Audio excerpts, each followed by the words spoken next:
എല്ലാവർക്കും പുതിയ വീഡിയോയിലേക്ക് സ്വാഗതം. പണ്ട് മുതലേ നമ്മൾ കേട്ടുവരുന്ന ഒരു കാര്യമാണ് ഈ ബഡ് റോസുകൾ മേടിക്കരുത്, ഇത് മേടിച്ചു കഴിഞ്ഞാൽ ഉറപ്പായിട്ടും ഇതൊക്കെ നശിച്ചു പോകും, ചുമ്മാ പൈസ കൊടുത്ത് ഇതെല്ലാം മേടിക്കുന്നതാണ്, ഭംഗി കണ്ട് മേടിക്കരുത് എന്നൊക്കെ നമ്മൾ പണ്ട് മുതലേ കേട്ടിട്ടുണ്ടാവും. ഇത് കേൾക്കാത്തതായിട്ട് ആരും ഉണ്ടാവില്ല. അതുകൊണ്ട് തന്നെ അപകീർത്തിയുടെ കാര്യത്തിൽ മുൻപന്തിയിലാണ് ഈ ബഡ് റോസ്. എൻ്റെ മുൻപത്തെ വീഡിയോകൾ കണ്ടിട്ടുള്ളവർക്ക് അറിയായിരിക്കും, ഒരുപാട് ബഡ് റോസുകൾ എൻ്റെ വീട്ടിലുണ്ട്. കഴിഞ്ഞ ഒരു സമ്മറിൽ എനിക്ക് നാടനും ബഡും ഒരുപോലെ നഷ്ടപ്പെട്ടിട്ടുണ്ട്. പക്ഷേ അതിന് അർത്ഥം ബഡ് മാത്രം നശിക്കും എന്നുള്ളതല്ല, നാടനെ വെല്ലുന്ന ആരോഗ്യം ഉള്ള ബഡ് റോസുകളുമുണ്ട്. അതുകൊണ്ട് തന്നെയാണ് ഞാൻ ഈ ഒരു റോസ് ഒന്ന് വിരിയുന്നവരെ കാത്തു നിന്നത് ഈ വീഡിയോ എടുക്കാനായിട്ട്. ഇതിനാണ് ഏറ്റവും വലിയൊരു സർവൈവലിൻ്റെ സ്റ്റോറി പറയാനുള്ളത്. എൻ്റെ ഒരു റോസിൻ്റെ ഒരു സ്റ്റോറി ഉണ്ട്. അതിൽ ഞാൻ പറഞ്ഞതുപോലെ എൻ്റെ ഹസ്ബൻഡ് തന്ന ഒരു പ്രണയ സമ്മാനമായിരുന്നു ഈ ഒരു റോസ്. ഇതെൻ്റെ വീട്ടിലാണ് നിന്നിട്ടുണ്ടായിരുന്നത്. ഒരു എൻഗേജ്മെൻറ്റൊക്കെ കഴിഞ്ഞിട്ട് എനിക്ക് പ്രസൻ്റായിട്ട് തന്നിട്ടുണ്ടായിരുന്നൊരു സംഭവമാണ് ഈ റോസുകൾ. എൻ്റെ റോസിനോടുള്ള ഇഷ്ടം കൊണ്ട് തന്നതാണ്. അപ്പോൾ അതുകൊണ്ട് തന്നെ ഇത് എൻ്റെ വീട്ടിൽ തന്നെ ഇരുന്നൊരു സംഭവമാണ്. സാധാരണ ബഡ് റോസ് മേടിച്ചാൽ എന്താ ചെയ്യാറ്, നമ്മളിപ്പോൾ ഒരു ചട്ടിയിലാണ് മേടിക്കുന്നത്, ആ ചട്ടിയോട് കൊണ്ട് വെക്കും, എല്ലാ പൂക്കളും കട്ട് ചെയ്യാതെ നമ്മളെന്ത് ചെയ്യും അതുപോലെ വെക്കും. പക്ഷേ ഇതൊക്കെ ചെയ്യാനൊരു ടിപ്സുകളുണ്ട്, ഓരോരോ കാര്യങ്ങളുണ്ട്. അതൊക്കെ ഞാൻ പ്രീവിയസ് ആയിട്ടുള്ള വീഡിയോസിൽ പറഞ്ഞിട്ടുള്ളതാണ്, അത് ഞാനിവിടെ റിപ്പീറ്റ് ചെയ്യുന്നില്ല. അപ്പോൾ ഇതെല്ലാം ശ്രദ്ധിച്ചിട്ടാണ് ഞാൻ ഈ റോസ് ആദ്യമായിട്ട് വീട്ടിൽ വെക്കുന്നത്. വീട്ടിൽ വെച്ച് കഴിഞ്ഞപ്പോൾ ചെടികളിൽ നിറച്ച് പൂക്കളുണ്ടായി. വിവാഹ സമയമായപ്പോൾ തന്നെ എൻ്റെ കൂടെ ഞാൻ ആ റോസ് ഇങ്ങോട്ട് കൊണ്ടുവന്നു. അത്യാവശ്യം ദൂരക്കൂടുതലുള്ളത് കൊണ്ട് തന്നെ ട്രെയിനിലായിരുന്നു യാത്ര. അപ്പോൾ അവിടെ നിന്നും ഇതിനെ വലിയ ചട്ടിയോടെ നമുക്ക് ട്രെയിനിൽ കൊണ്ടുവരാൻ പറ്റില്ല.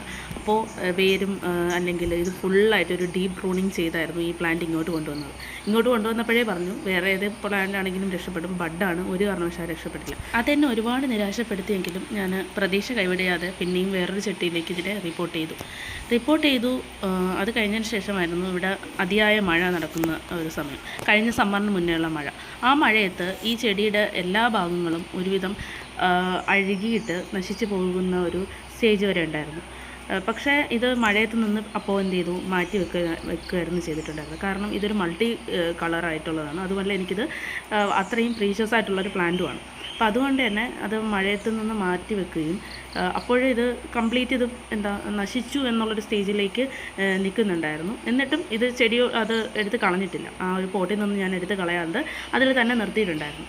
അടുത്ത ഒരു വെയിലിൻ്റെ വരവോടുകൂടി ചെറിയ രീതിയിൽ എന്ത് ചെയ്തു, പൂക്കാൻ തുടങ്ങി. ചെറിയ രീതിയിൽ തിളർപ്പ് വരാനും പൂക്കാനും തുടങ്ങി. അത് കഴിഞ്ഞതിന് ശേഷം കഴിഞ്ഞ സമ്മർ എല്ലാവർക്കും അറിയാം, ഓൾമോസ്റ്റ് എല്ലാവരുടെയും ചെടികൾ നഷ്ടപ്പെട്ട ഒരു ടൈമാണ് കഴിഞ്ഞ സമ്മർ. ആ ഒരു സമ്മറും ഈ ഒരു റോസിനെ ഭയങ്കരമായിട്ട് ബാധിച്ചിട്ടുണ്ടായിരുന്നു, നല്ല രീതിയിൽ ഉണങ്ങിപ്പോയിട്ടുണ്ടായിരുന്നു.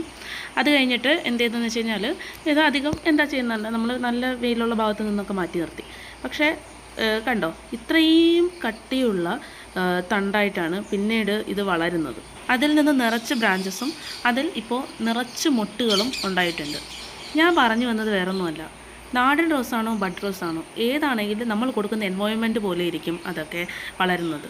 പിന്നെ നാടൻ റോസൊക്കെ നമുക്കറിയാമല്ലോ, കുറച്ച് കളറിൽ മാത്രമേ അവൈലബിൾ ഉള്ളൂ. ഇത് തന്നെ കണ്ടു, മൾട്ടി പെറ്റൽസ്, മൾട്ടി കളേഴ്സ്, അല്ലെങ്കിൽ കാണാൻ നല്ല ഭംഗിയുള്ള ഫ്ലവേഴ്സ്, അതൊക്കെ ബഡിൽ ഒരുപാടുണ്ട്. പക്ഷേ ആരും പേടി കാരണം വളർത്താൻ മടിക്കുന്ന ബഡ് നല്ല രീതിയിൽ നമുക്ക് വളർത്തിയെടുക്കാനായിട്ട് പറ്റും എന്നുള്ളതാണ് ഞാൻ ഈ വീഡിയോ പറയുന്നത്.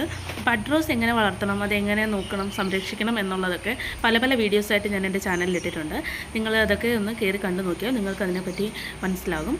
അപ്പോൾ എന്തായാലും അടുത്ത വീഡിയോയിൽ കാണാം. അതുവരേക്കും ടാറ്റ, ബൈ ബൈ, സീ യു.